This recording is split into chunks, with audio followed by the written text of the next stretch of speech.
All right, wonderful. Good morning, everyone. My name is Meg. I'm here from the Icon team. We are here for our iConversation panel. Please hang out with us for the next hour as five of our amazing Icon agents here from EXP speak on their real estate expertise and their success as Icon agents.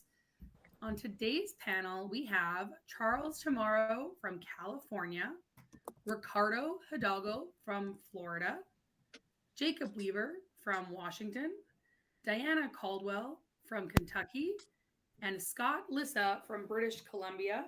And Scott, you are our amazing moderator today.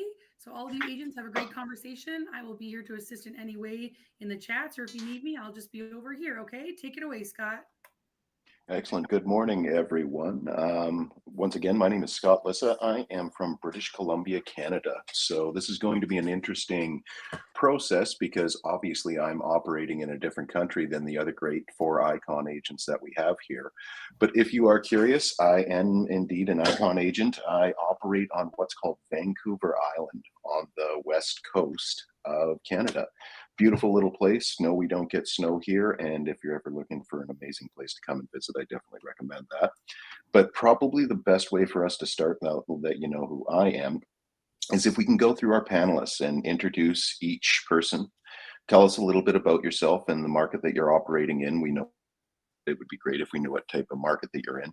And it would probably be a good idea to also talk quickly about who your target clientele is.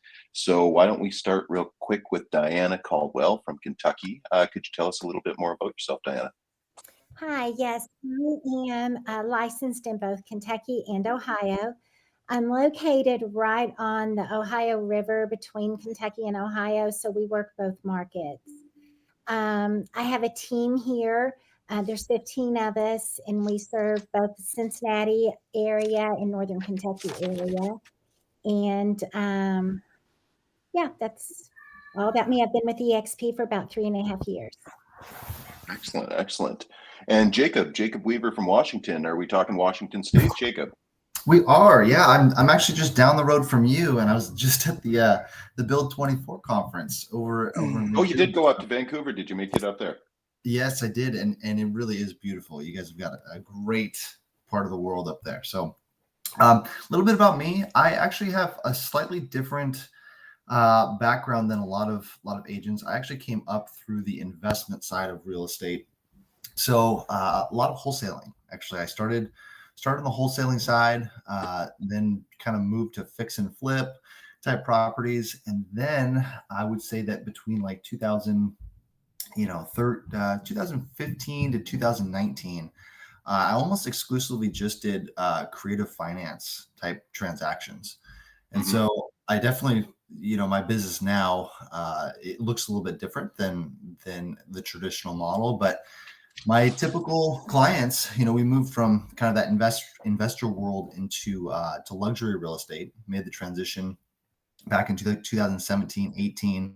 And so now I primarily work with top of my funnel is mostly looking for dirt and investment opportunities for luxury builders and developers, things like that.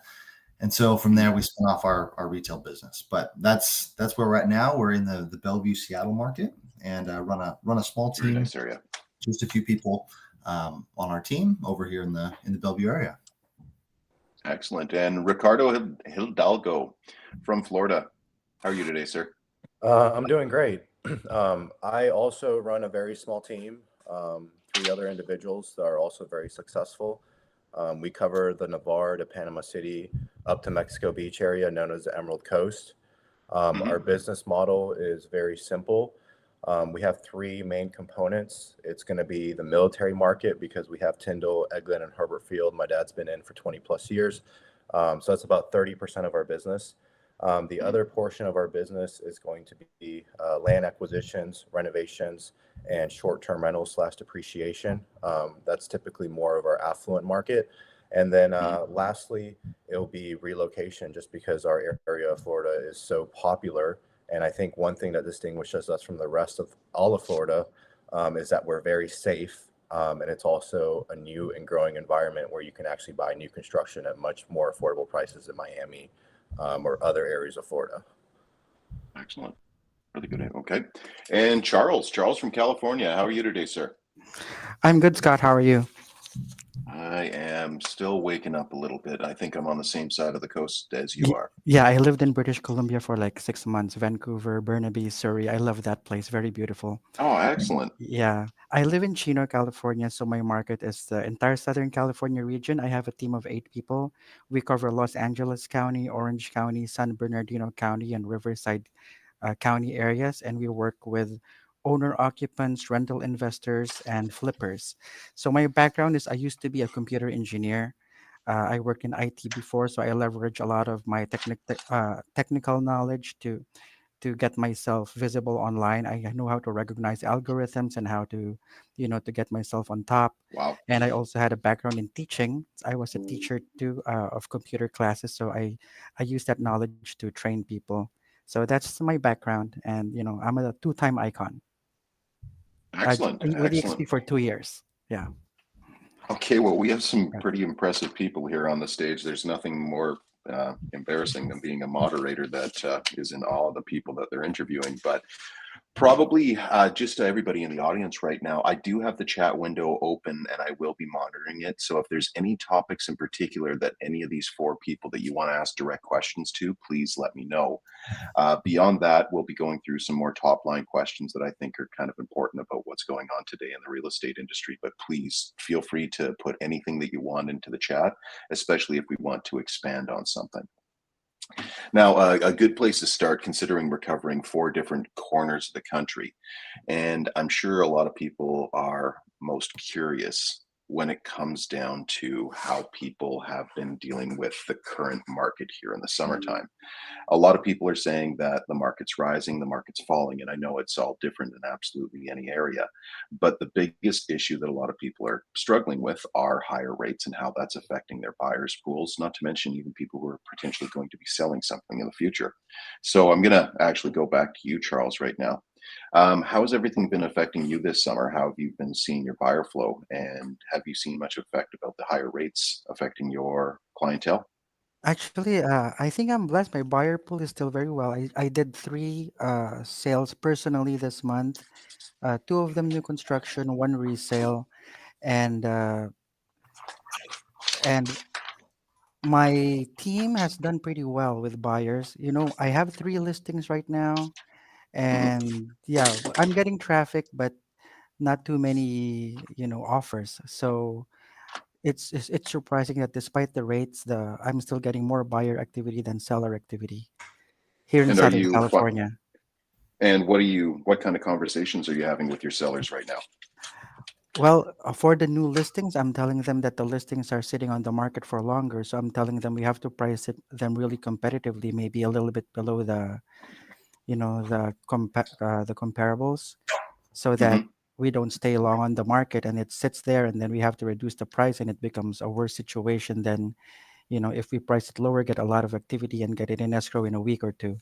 So that's the better way to go, because I think the mistake I made was that whatever they wanted to price it at, is what we followed. So some of them Hmm. are sitting on the market. So now we have to do price reduction, and then it's going to stay longer, and we're going to get lower offers.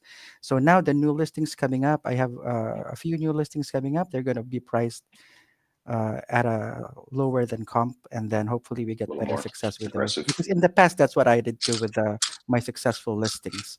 So that's what I have to do in this market. Also, I had a good success with one of my listings in Murrieta with a VA loan, and I advertised it as Ah, an assumable loan, because here loan, in yeah. the US, Veterans Administration loans and FHA loans, they could be assumable depending on the lender, and that happened to be one of them. So it was Hmm. 4.25%. So I put that on the main Ooh. picture, 4.25% assumable rate. So we got a ton of calls, and we were able to sell it at a really good price and get the veteran, money to walk away from that house, with money in his pocket instead of like breaking even or even negative. Hmm. So that was a good creative way we dealt with the rates here. Just if you have a VA loan, FHA, just ask the lender if it's assumable, then advertise it that way. So actually, that's a really good lead into Ricardo, obviously, in dealing with military relocation. Are you finding that you're getting more advantages to working with people who are doing more relocation and the benefits of VA loans, Ricardo? Yeah, 100%. The reason I love relocation is because they're typically selling somewhere and buying somewhere else. So even though the interest rates are higher, they're coming down with a bigger down payment. So if they do want to assume the loan, they can put 50, 100 grand down and assume it. Or if they're like, hey, I'd rather just keep more cash in the bank and, ask the seller for, the max VA allowable credits to go towards my concessions and point buy down. We're also doing that Mm-hmm. too. Right now, I think some VA loans are between the 6.5 to 7 rate. So maybe another buy down to 6.25 or even maybe a 6, depending on what the lender's allowing. That way they Sure. don't have to put, 50, 100 or 150,000 down, because most of these rates that we're discussing that were very low, they were done in, 2020 and 2021. And in some markets like Florida, you're still up 40, 50, 60% on your position from when you bought it. And people just don't have Sure. that capital. But we're seeing that most of the relocation is coming here for a reason, whether it's for a job, for a better way of life, maybe even escaping taxes from the northern states. They're Mm-hmm. not coming here looking at it, just from a money perspective. They're looking at it from a better way of life. So I Sure. think because our market, 30A in general, I'm not sure if you've heard of it, literally all the states Nope, surrounding know it them. well. Go ahead. I know it well. Yep. So 30A is really that beacon for us, which kind of gives all that outside traffic and it brings very affluent buyers. So I don't think those buyers are really worried about the interest rates. Now, granted, there's not as No. much price action, but we're still having people writing offers $1, $5, $10 million cash, just because, again, they sold a business or they sold their property. So they're coming here with, a 5 to 10 year vision, regardless of where the market is, and they can still negotiate because those cash deals were getting 5 to 10% off lists and other concessions. So they're 100% fine with that. Those are a good buyer pool to be pulling from. Actually, we'll be talking about relocation here in a little bit, so we'll definitely be coming back to you on that. Jacob, how about you? How's everything coming up there in the Pacific Northwest in regards to affecting with interest rates? Yeah. So I just want to throw kind of a mindset statement out first before I go into that question. Please. It is one of my core beliefs that it doesn't really matter what the market's doing. It matters what we're doing in the market, right? And there's a differentiator which creates it moves like agents' thought process from being fearful and unknown about what's going on, with interest rates and, NAR and all that. It shifts it from things that we cannot control to things that you can. And so that to me has always been a very empowering thought process, because then it makes you think about, as we talk to sellers, as we talk to buyers, as we look at the data in our market, it forces us to look at the arbitrage that's happening with the market conditions, as opposed to just kind of saying, okay, I'm not really sure what to do. Things are different than they were, and I can't control things like the interest rate.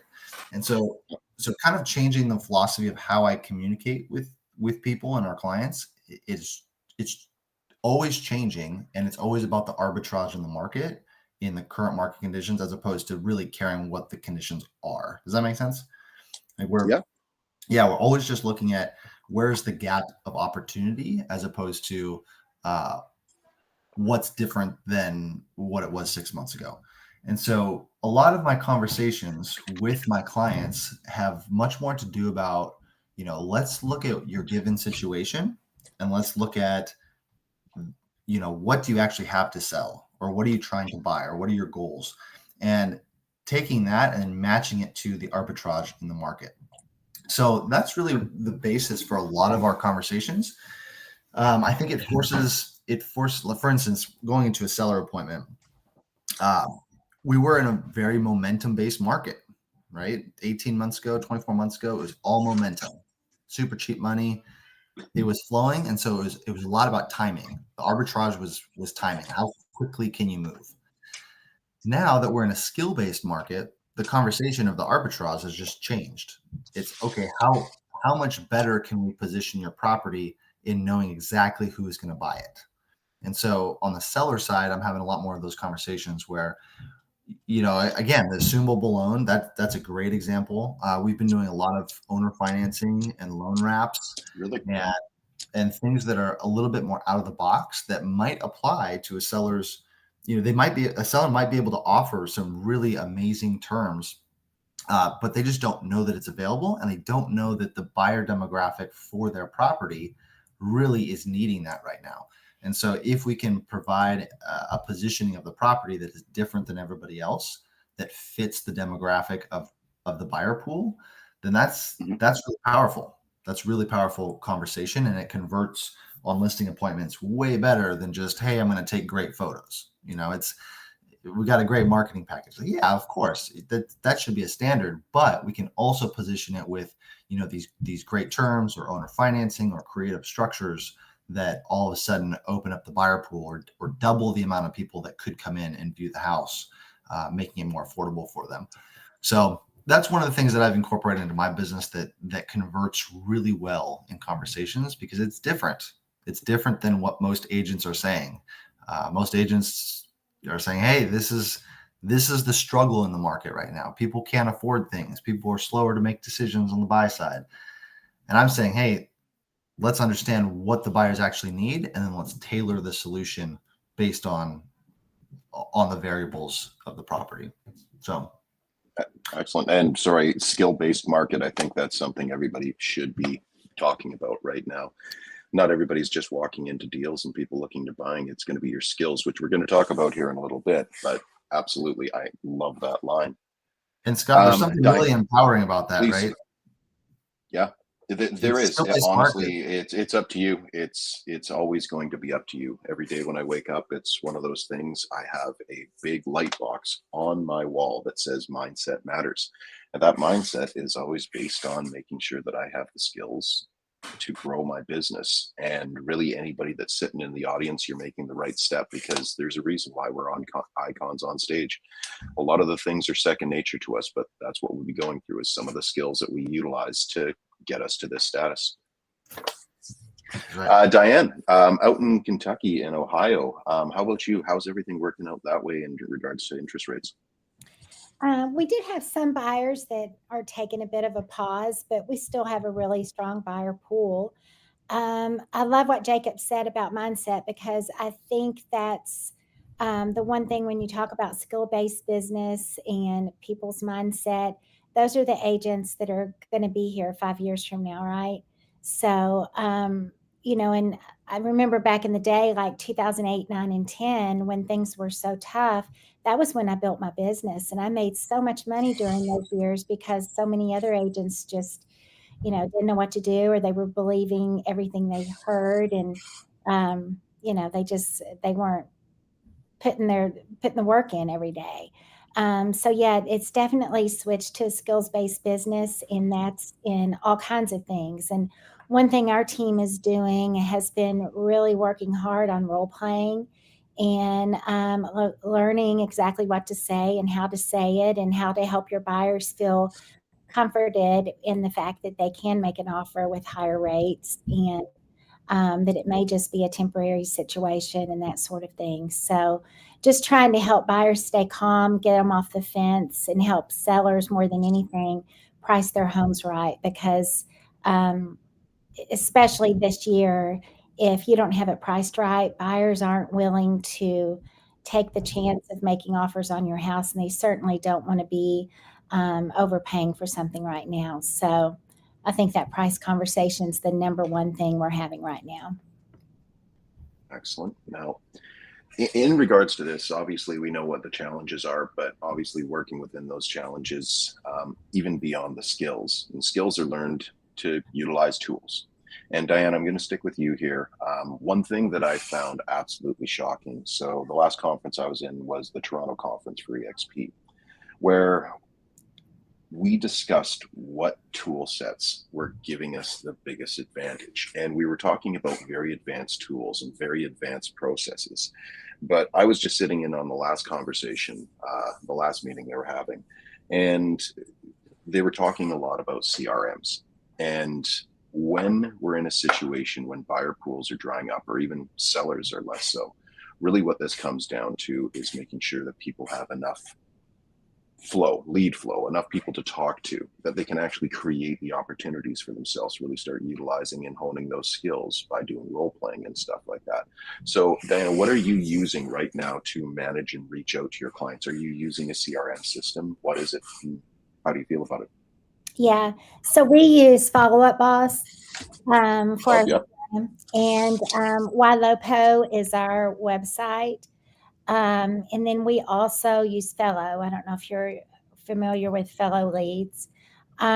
We have a ton of leads. We have a ton of leads that come in every day.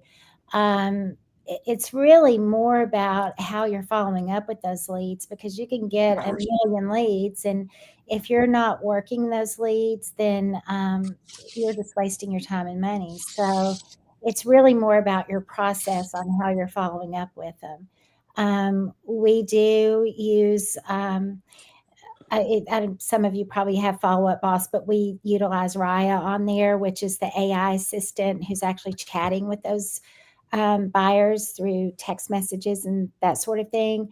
And then our agents, when they're assigned that lead, they can see that conversation. They know when to jump in. They're making the phone calls, all that kind of stuff. So definitely our CRM, having it maximized and having everything set up, does help us convert leads. So, and then the Fellow Leads, we have all of our database on that to where they're getting their home value every month. And then you can see when people are interacting, and it really does help us be able to open up the conversation and get listing appointments.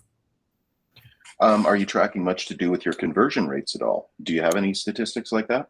We do. So conversion rates on online leads were just about 4%. Conversion rate Excellent. on Zillow, we're at about 11.5%. Mhm. We do have Zillow Flex here in Northern Kentucky and Cincinnati. So we are lucky that we have those leads, but they come with a steep referral fee. Of course they do. Now, anybody in the audience, if you're curious, now actually a little background on me. Sorry to step in before we get back to Jacob here.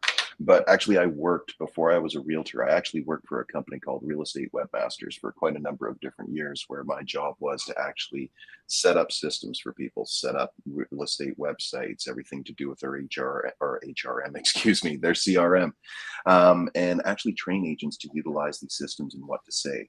So one thing I like to point out is when you're having a 4% conversion rate out of leads, that is absolutely massive.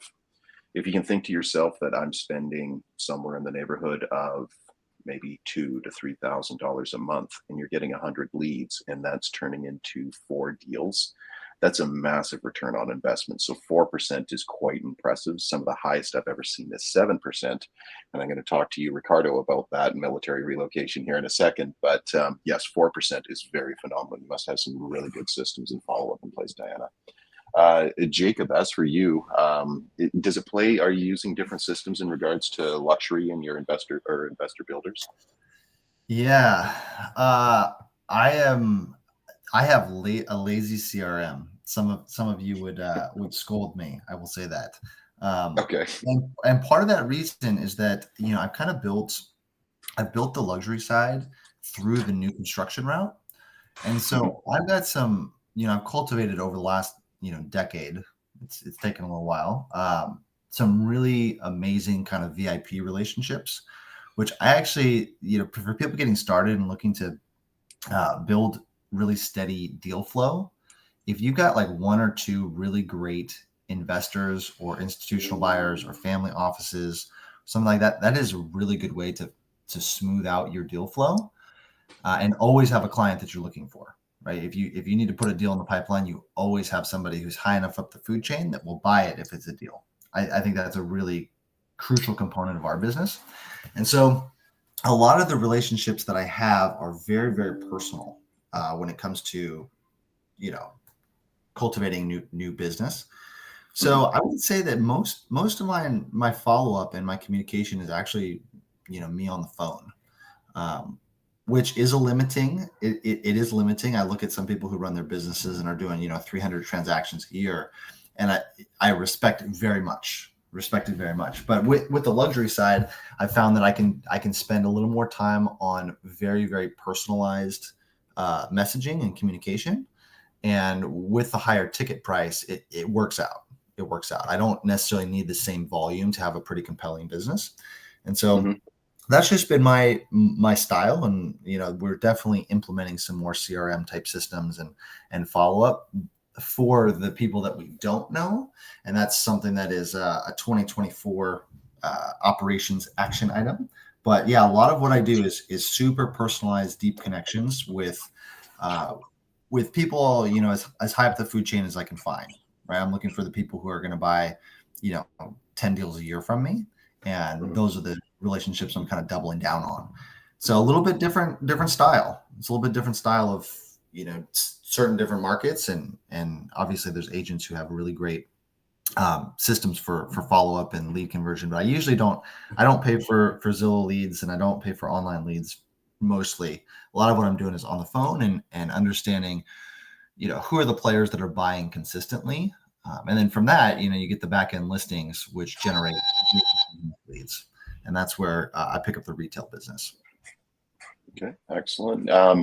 Really, just to expand on that, one of the greatest things that I ever did was develop, even though I am very deep into leads and CRM, another component of my business is having 2 or 3 builders that I work with who are constantly buying land through me, developing the land, and then I'm selling the properties after the fact. Now, I can't tell you how great that is to almost have some sort of fixed income that's coming in every year of, 10 to 20 properties.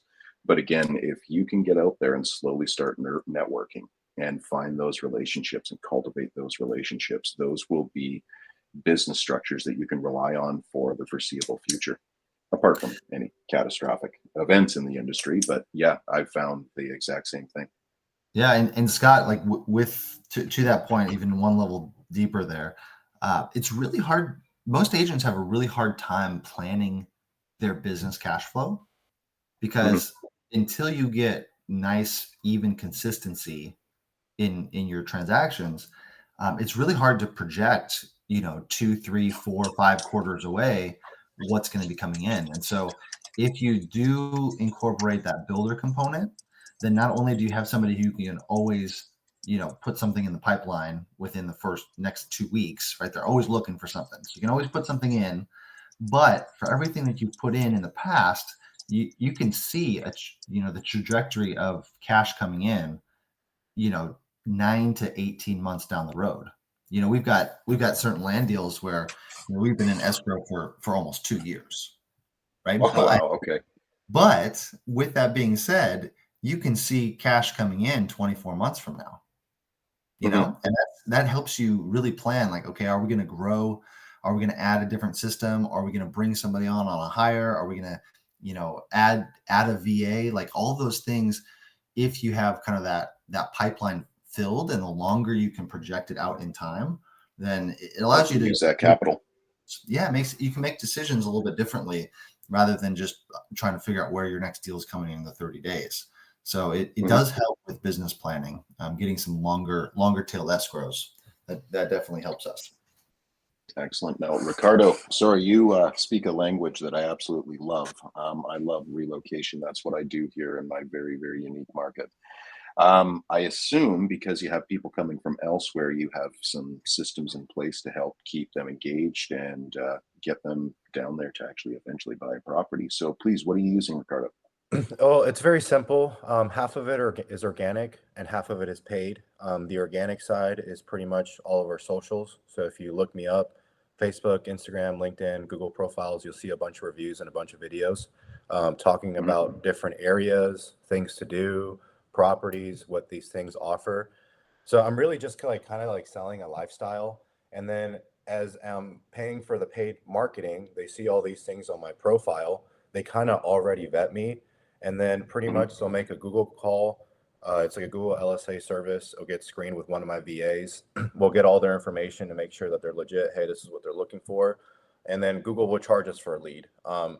So it's a little bit higher pay per lead, but it is verified. I mean, the cost can be between 50 to 100 a lead. I'm not someone Really? that's looking for a bunch of leads.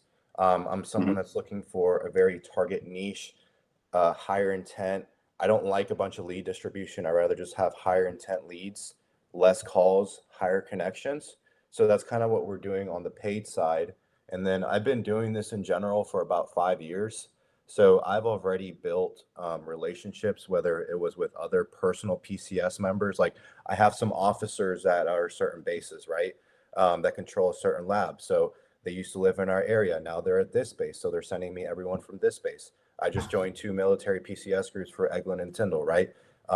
We Hmm. built them out a funnel, say, hey, when you're PCSing here, these are all the things that you're going to need. These are all of our vetted services, whether it's taking care of your dog, your child, places to eat, or any other housing accommodations. So I think building those platforms and having all that already distributed out there, it's a lot of push marketing. So by the time that we already have a conversation, they already know who we are, what we offer, and what we can do for them. So most of our relocation, I would say, is coming from other EXP agents, other military personnel that we built a relationship with, or past clients, or people just finding us on the paid side on Google or any form of Facebook advertising or any other social media platforms. Do you know another agent that focuses, obviously not very close to you, she's in Colorado, but are you familiar with an agent by the name of Lauren Schneider out of Colorado Springs? I am not. Mm-mm.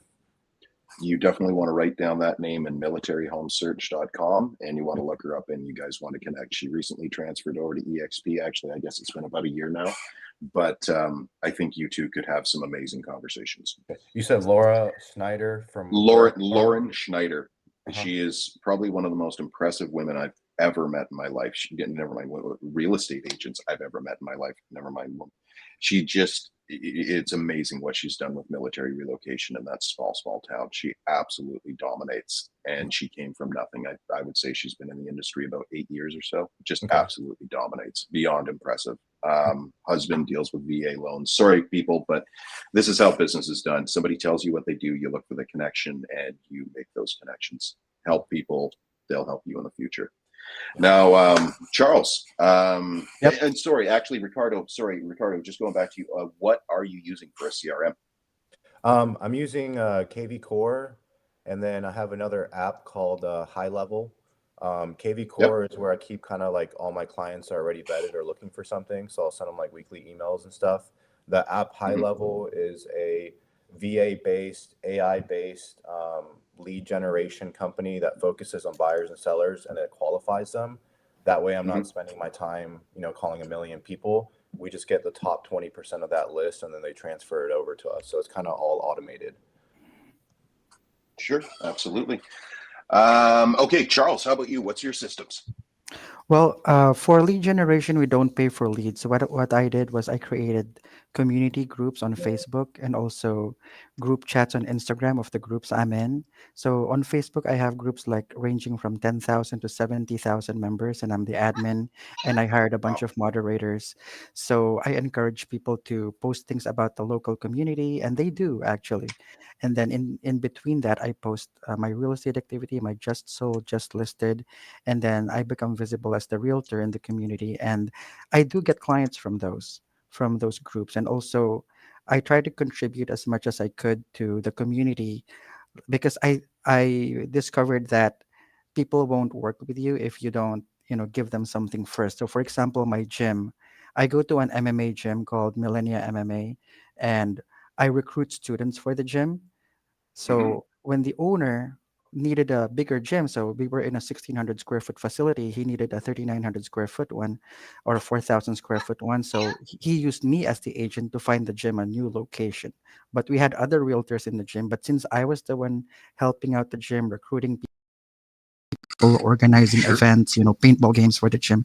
So I'm the one that's just one example. And I also have I go to a skincare place and I recruit other customers for them. So when they needed a warehouse that's 10,000 square foot and above, they hired me as their agent. I got them the warehouse. So I just contribute to wherever to people wherever I go. And in the end, even without expecting anything in return, they remember I did something for them. So they use me as their agent. Like for example, the skincare company is called O-Skin, a really large company here in Southern California, very popular. And a lot of realtors hit up the owner to become their agent. But why the owner's just thinking, why the F would I use you if you didn't do anything for me? Well, Charles got me a lot of customers, so I'll use him. So that's the thing. And for my databases, I use Follow Up Boss and Easy Mhm. Texting. So I put my virtual assistant completely in charge of those databases because I'm just gonna go crazy if I don't. Yeah, the key also is having a good virtual assistant. I wouldn't even know how I would manage it without that guy. So that's my system. I have it on my list here to talk about how to leverage extra help, and we'll get into that here too. Yeah. Okay, now there was a question that came up a little bit earlier, and it's something that I have a lot of interest in because we, much like you down in the United States, we up here in Canada, have a lawsuit that is currently in the courts right now to deal with the construct between buyer's commission and seller's commission. Now, I'm sure people are sick of thinking about this and hearing about this, but I don't think everybody has completely got a handle on their business and how they're going to be transitioning through this. Now, with that in mind, Charles, will again just kind of start with you. Excuse me. Sorry, obviously I didn't turn off my phone. Charles, we'll just go back and start with you. The actual question came from Shannon in the audience. Are there any of you change your business model to reduce buyer leads and focus more on increasing seller leads to overcome the projection that buyer agent commissions will likely be reduced? So it's something that I've been thinking about quite a bit as well, because I do growth relocation. A lot of buyers, will this affect my actual income? So have you done anything to restructure this? Or are you finding, please tell me how this has affected your business and whether or not you're starting to focus more on sellers considering the new NAR changes. No, my business would still be the same, I think, because the way it is right now, it attracts a pretty good number of buyers and sellers, and I don't think this law will really affect my buyer pool because it's just a matter of explaining to them the changes and how agents are gonna get paid.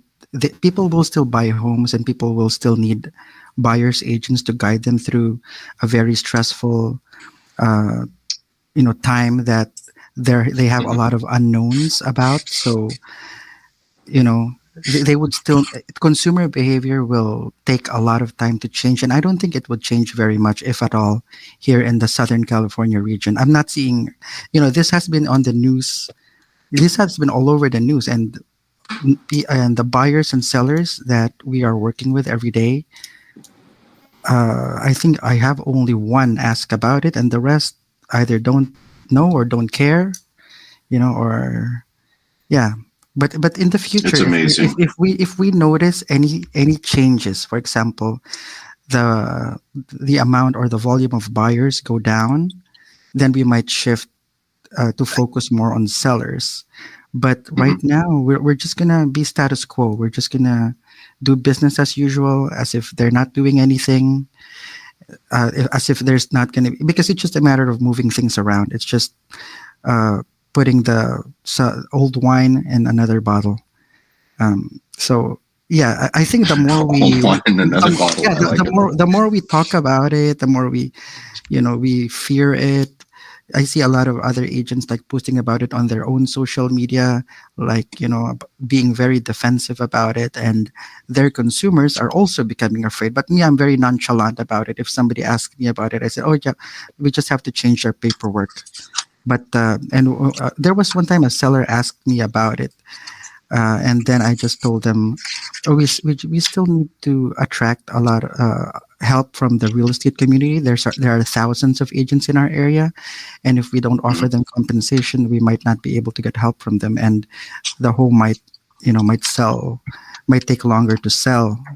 So it's always been that way. So that's how consumers behave in our area, and Mhm. it's not going to change overnight. So we still have to do the business the same way, but we just have to, to do it in a different structure. That's what I tell them. Okay. And Ricardo, obviously a lot of relocation might go ahead and create some more questions about this. What are you experiencing right now in regards to your buyers? This is the thing. Most of our buyers, I would say about half of them are investment-based buyers. So a 2 or 3% commission on a $1, $2, $3 million purchase is pennies on the dollar when you get them 150, 200, or 250,000 under appraisal. And because the luxury market, most of the properties are selling under appraisal value, I haven't had any issues. I haven't had someone say, I don't want to work with you. I've actually had no one ask me that has worked with me showing any sort of concern just because of the amount of information that we are constantly giving them and the deals that they're making. They know that long term, regardless what happens, and if they're not even offering a commission, they would pay my commission again, because when you're getting them really good equity positions or a cash flow position or a value add, they can just give you some of that money because it's instant equity. And then as far as this transition, we are already, or have been already preparing since this has been in the works. I have already been testing a seller lead generation system now for 9 months. I spent over $25,000 on it. We have already closed millions in sales, and it's generated us about 40 listings already for this year. So if that transition does happen and the buyers go to us, it's only going to enhance our business and double or triple. And I think it's just going to end up getting more listings in the area. So I'm kind of excited because we have a bunch of things on the market, whether it's commercial, short-term rental, or standard form of living. And you ask me what the best lead system is, it's having a bunch of listings. So I'm hoping that buyers become more serious when you have to sign this piece of paper, and that the people that are actually going to call us from now on, they're going to want to buy right away instead of having to do the whole dance around with the interest rates, and like, I'm not ready yet. It's going to be, hey, you're either ready or you're not.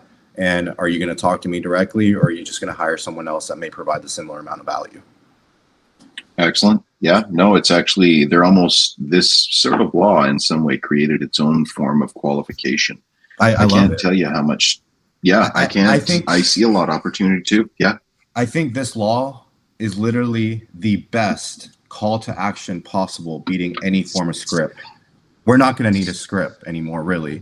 We're just going to say, hey, this is what you got to do to get in the door. Are you willing to do this to get in the door? Rather than asking a bunch of these questions and saying, do you want to look at the property? Do you want to build this? I think we're just going to get answers much quicker. That's good. With that in mind, with people who don't have a lot of experience or don't have, I don't want to say ego, but the ability to really put a buyer to a choice, or somebody to actually, are you going to work with me or not? This has created that opportunity for you. It's no longer whether you want to say it, you have to say it, and get comfortable with it, because people do want help. Half the time they don't even know what they're going to be walking into. You know that, they don't. And it's your job to describe that to them. But if they're not willing to connect with you, it's going to be one of 3 different things. They're not a real buyer, they're not interested in working with you, or they don't actually have the money. And all 3 of those things are going to save you a lot of time. Now, I'm sorry, I'm going to talk a little bit more here, but one of my favorite things that I get from one of my leads in my system is when they say, no, I don't want to talk to you. I don't want to work with you. That cuts down our workflow. We've already got our answer. We can move on from that. Put them on a drip campaign. Maybe they'll come back in the future.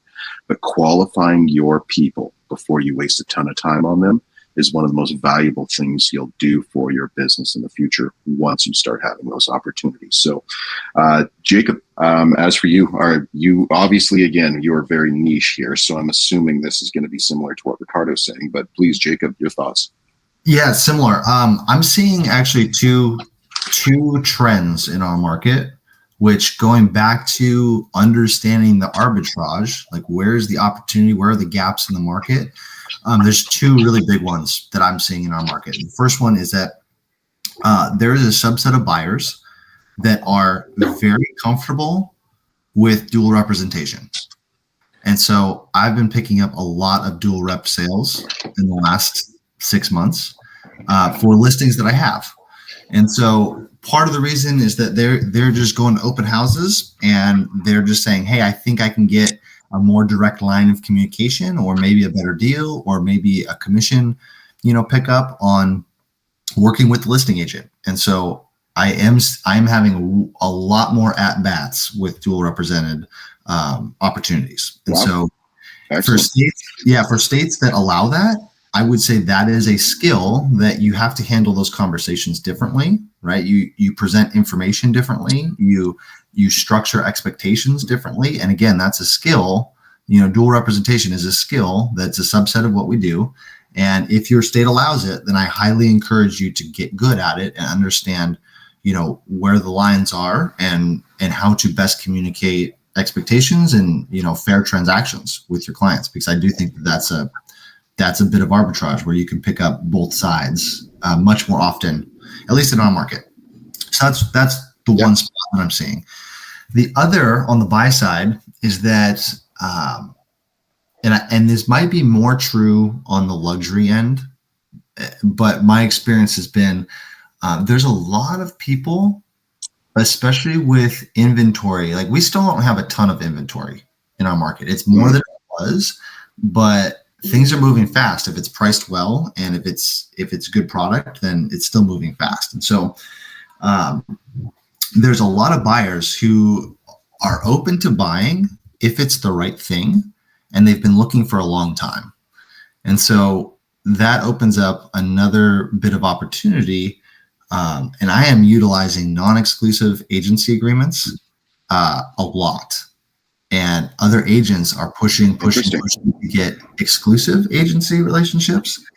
And that's where I'm doing something totally different. And I'm just saying, hey, look, this is a performance-based relationship, and I am totally fine performing. So why don't we just go ahead and get into this non-exclusive?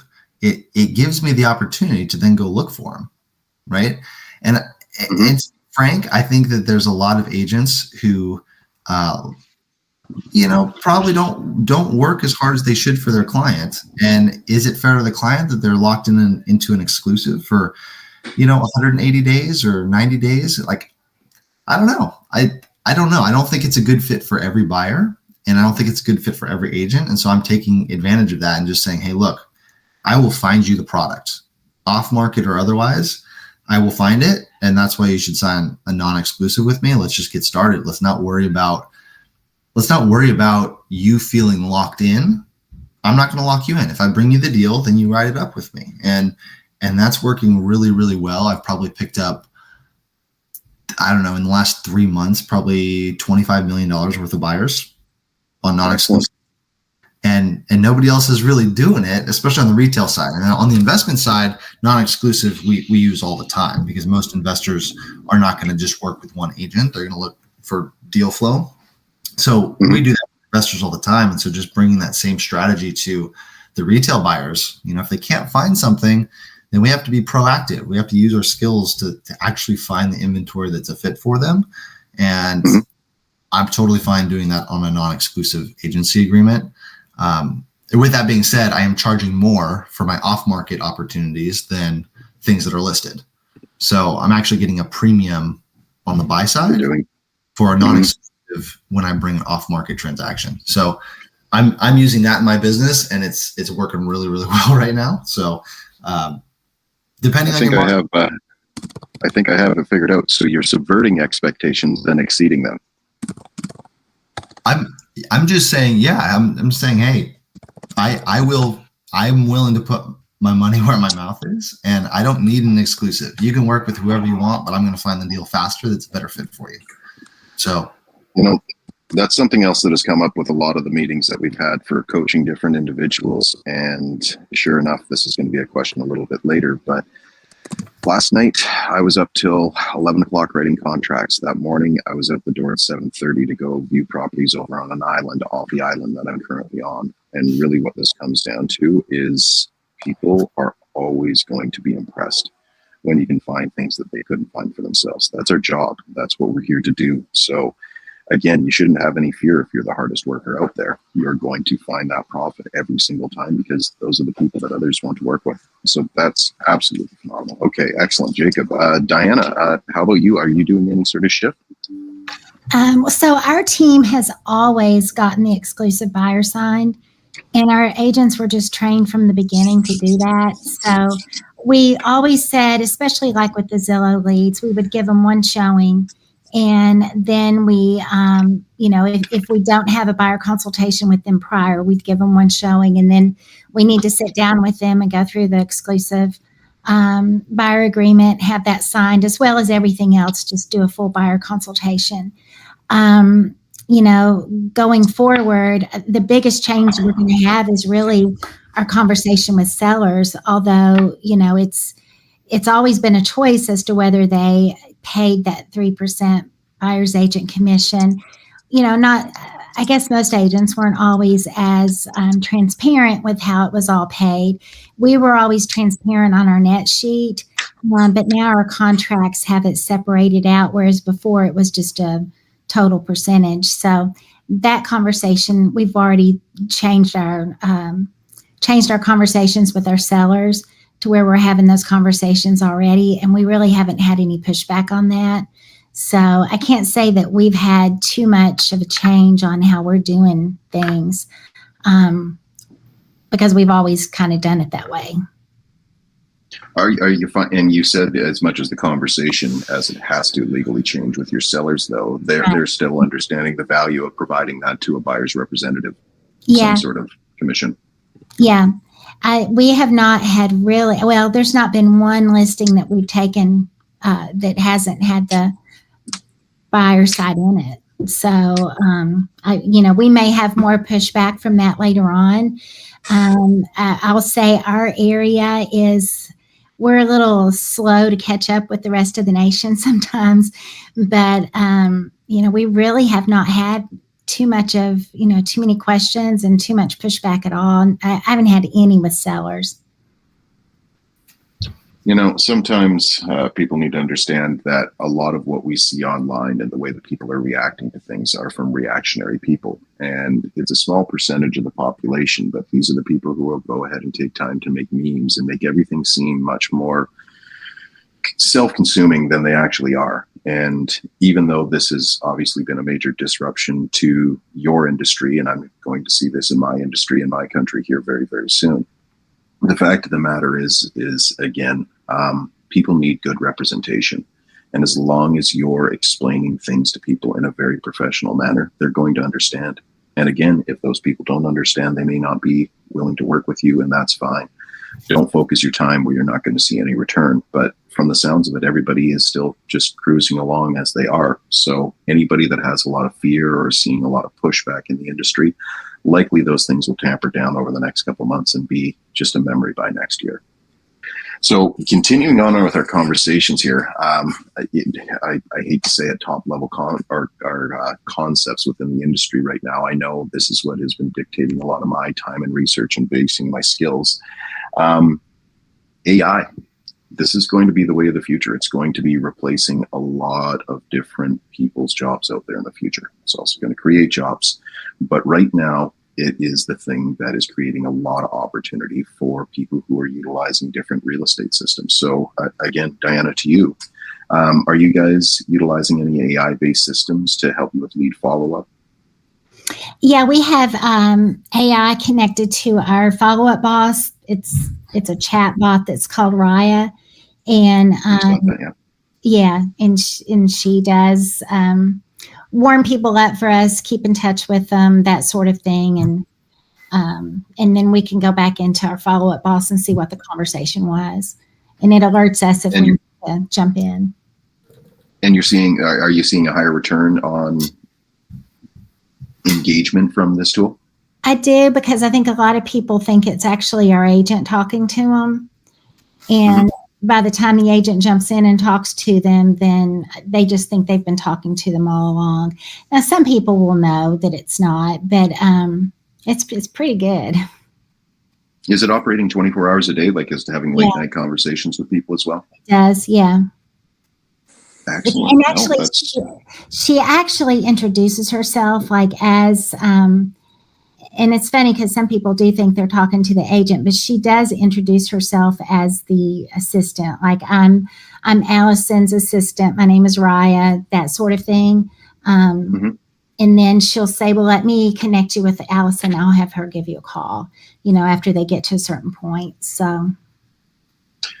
Did you initially have anybody doing any sort of like? Did you have a assistant before that would do something similar, or was this almost a completely new introduction to your business having this first chatbot? Did you ever have somebody that was originally filtering leads before your agents followed up with them? No, we did not. So this was new for us. Okay. Yeah. No, absolutely. And what about you, Jacob? I'm assuming the answer is going to be no here. You seem like a tried and true gentleman. Any sort of systems you've been utilizing whatsoever that takes into consideration AI? Yeah. So not on the communication side, because I do like that personal touch. However, we're playing around with town sites, which we're using for like 3 of the highest price point neighborhoods in Washington. And basically this site, it's they generate newsletters and content.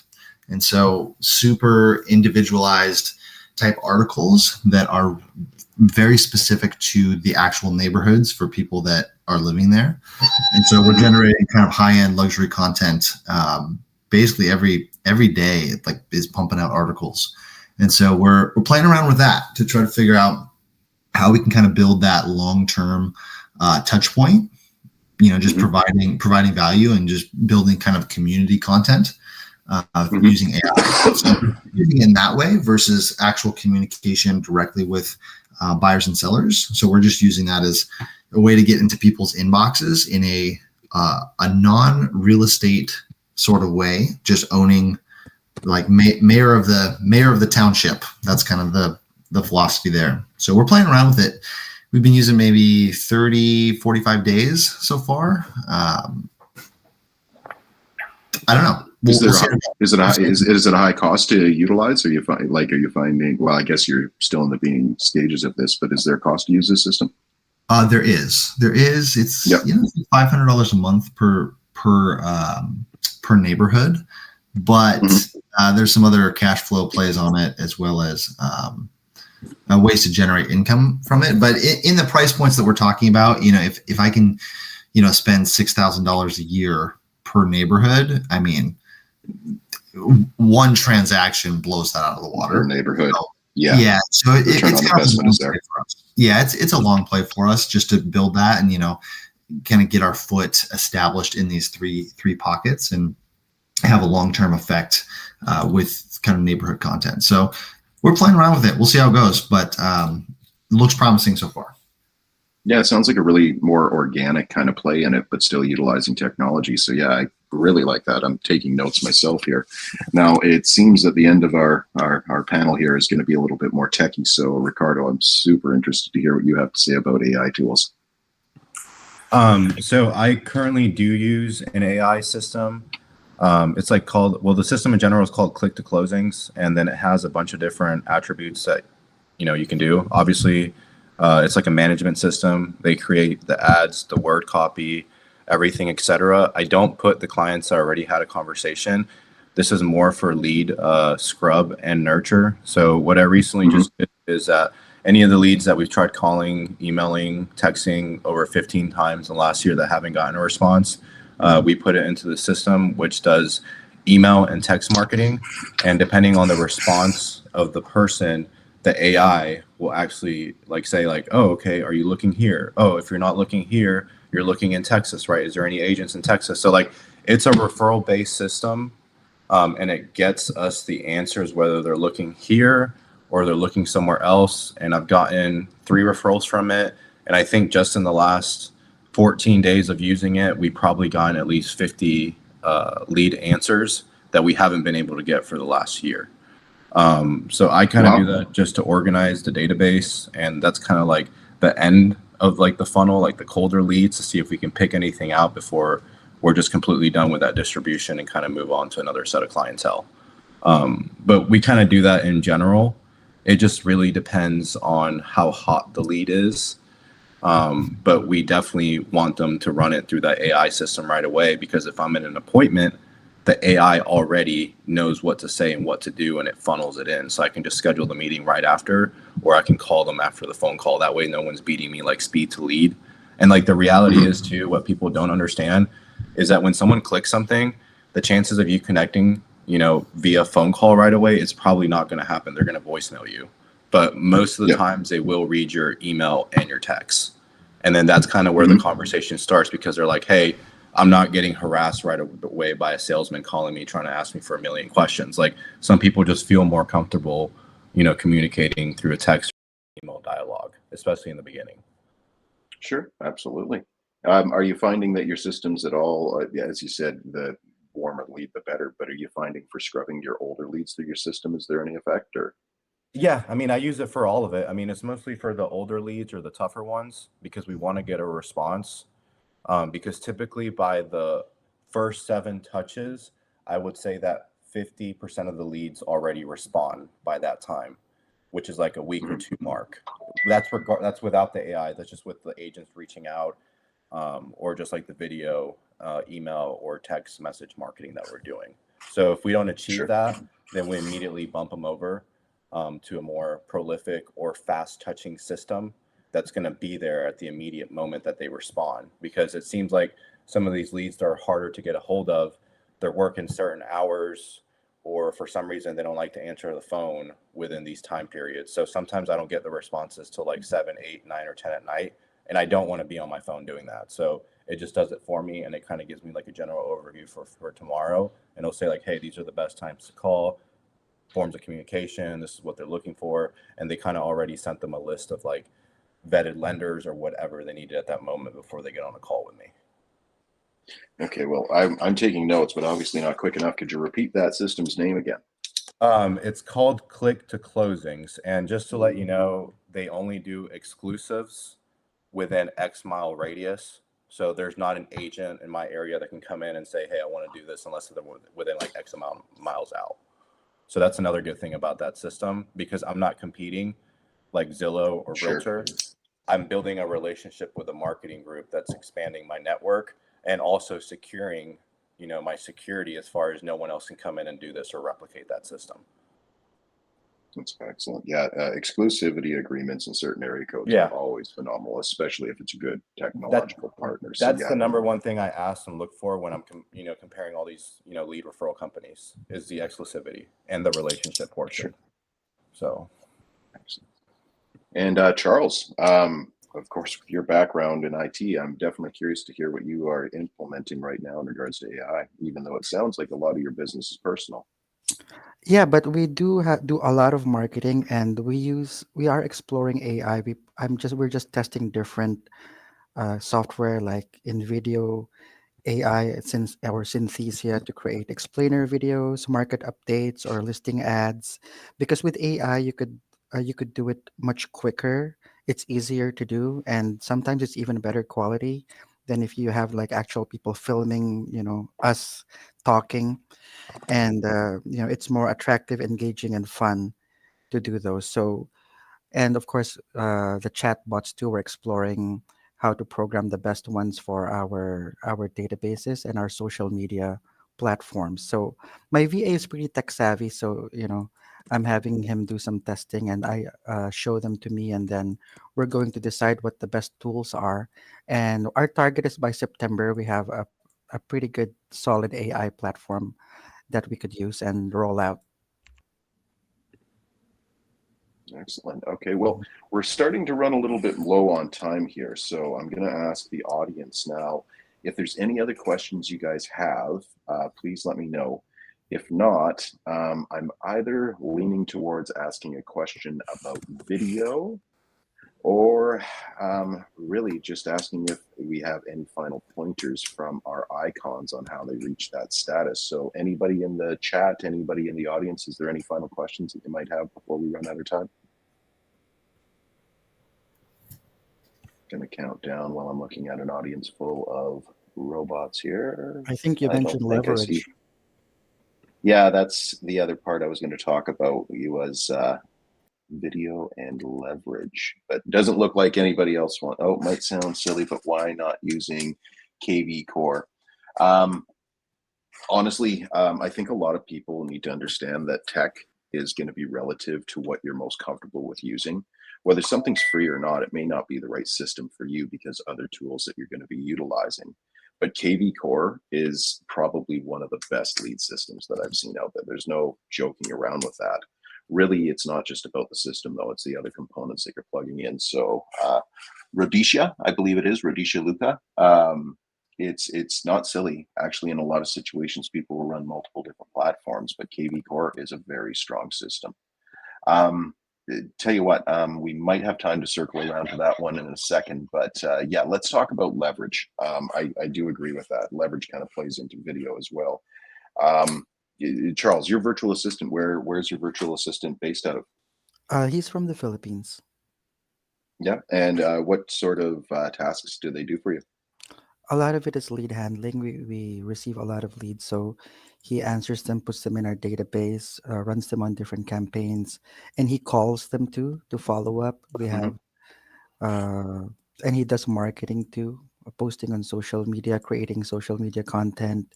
And right now Wow. he's trying to build our AI platform, testing different things. He also coordinates showing sometimes, and um, yeah, basically the repetitive task, the anything mechanical, I have him do it, so I could just focus on building the business.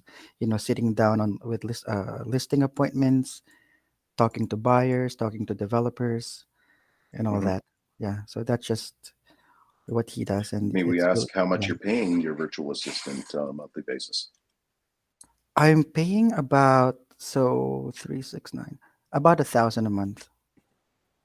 That's not too bad considering Mhm. what you would pay somebody within Yeah. your own country. So that's considerable. And sorry, one final question. I'm going to pose Mhm. this to the other people on the panel, whether they use them or not. But how did you source this person? I went to the different Facebook groups. Well, before I went through an agency. I had many different virtual assistants in the past. So there's pros and cons of going through an agency or going directly to them on the Facebook groups. With an agency, you would almost be sure, depending on the agency, that they are trained and supervised. Like you don't have to teach them much. But Hmm. there are some agencies who would lie to you, and they would tell you we train our VAs, but they really don't, and they don't monitor them, and you get a bad quality VA. There are some agencies that are reputable who actually do what they say, but they pay them more because the VA said, for example, the agency charges 10 an hour, the VA only gets like $4. But if you go directly to the Facebook groups or wherever they post like their resumes, it's hit Hmm. or miss. If you get a bad one, if you get some, you don't know how they are. So if you get one and then they don't know what they're doing, or they can't work without supervision, then you just wasted your time. But if you get a good one and you pay them, a little bit below what you pay the agencies, they'll be happier because they're getting more money in their pocket, and they'll work better. And actually they're Hmm. very knowledgeable too, because the type of Okay. money that they get would give them a good life. They would get a nice house and an SUV. You could see them going on vacations, Improving their sometimes lives. That's amazing. sometimes Yeah. better life than me. Yeah, so Now, I don't mean yeah, to cut you short. We're running low on yeah, time here, so I'm yeah, just yeah. going to run through the Go list. ahead, go ahead. Ricardo, our other tech genius here on the stage, any utilization virtual assistants? If not, what are you using for leverage to help you with your business? Yes, I do use virtual assistants. I use them more for lead acquisition, and that's reach out through Facebook, LinkedIn, and I build out profiles saying, hey, these are the people that I want to be having conversations with, or you sending deals to. And honestly, that's how we get some of our best leads, and that's typically more for the investment side. So Hmm. they really do a lot of education about our market, and they do a lot of reach outs. That's pretty much what I have them do. The other VAs, like for Google LSA, or the other lead generation seller program click to closings, their job is just to really accept the calls and qualify. I don't have VAs doing anything else as far as like social media and everything. I just like to control that and kind of tailor the message. And then I just tell them, hey, based on this message or tailoring, this is kind of what I want you to tell the people you're reaching out, or the examples I want you to show them. And if they have any Now, more real questions, quick, I apologize. I just want to get everybody in on this about what are you spending and where are you sourcing these people? on all my lead generation sources, or just this one? Oh, just your VA, just your virtual assistants. Yeah. I'm going through a company, and I believe that they are out of like India and also Pakistan, and they have been referred to me by other successful agents that have been using them. So I don't really look or go on the internet and say, hey, this is what I'm looking for. I typically take references from teams or other agents producing X amount, and they give me like a vetted resource that I can go to. That way I'm not wasting my time or my money trying to figure out if it's going to work or if they're qualified. Smart. Okay, and Jacob, I think I know the answer to this. I'm assuming you're most in-house here, but are you using any sort of leverage or virtual assistants or anything?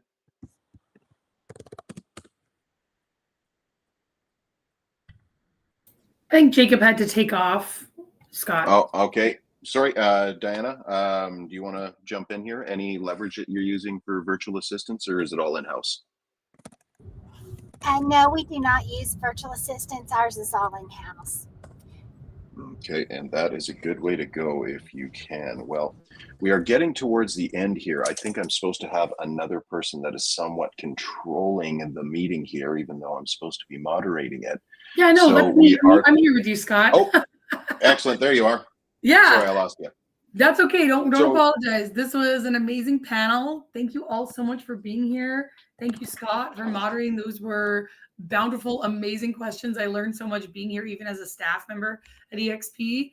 And if anyone would like to connect with any of these Icon agents, I'm sure they wouldn't mind you following them on social media or reaching out on Workplace, because I know that the Icon agents love to connect. So if anyone else has anything, you can put it in the chat. Or if you want to put your social media handles in there, we're here every Friday following the big agent meeting. Sometimes we have these amazing icons as returning guests, or we have all new panels every Friday. So please reach out to us if you have any questions. And thanks again, everybody.